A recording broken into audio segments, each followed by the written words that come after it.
সুনির্দিষ্ট তথ্যের ভিত্তিতে এখানে মৌখাড়ার এই জায়গায় এসেছি। এসে একটি কৃষকের কি বলবো মজুদ ঘরে আমরা প্রায় 150 লিটারের মতো ডিজেল মজুদ পেয়েছি।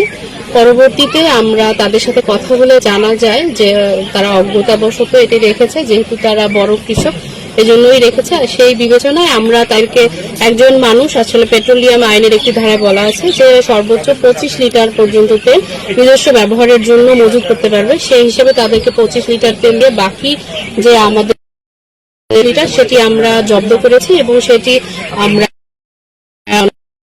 নির্ধারিত মূল্যে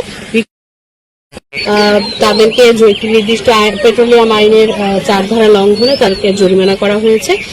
কৃষক বিধায় আমরা তাদের বিষয়টি একটু বিবেচনা করতেছি, ভবিষ্যতে যাতে এই ধরনের অপরাধ কেউ করে এজন্য এখানে উপস্থিত ছিল তাদেরকে একটি কঠোর নির্দেশনা দেওয়া হয়েছে, যাতে আমাদের দেশের যে চলমান জ্বালানি তেলের সংকট এটি মোকাবেলায় আমরা সকলে একত্রে কাজ করতে পারি এবং প্রয়োজনে এ ধরনের অবৈধ মজুদ পরিচালনা না করে আমি এখানকার সকল মানুষকে সেই বিষয়ে আহ্বান জানিয়েছি। ধন্যবাদ। দরখাস্ত করছেন করে কাজ করতে পারেন না, দরখাস্ত করছেন তাহলে যে কাজ করে ফেলেন তাহলে দরখাস্ত। আমাদের উদ্দেশ্য কাউকে ক্ষতিগ্রস্ত করা না। আপনি আমাদের উপজেলার অধিবাসী, আপনাকে তো আমি বিপদে ফেলবো না, আমি তো আপনাদের সেবা দেওয়ার জন্যই উপজেলা। কিন্তু এই যে আপনি এতগুলো মজুদ করেছেন অন্য কেউ পাচ্ছে না, এটা মজুদ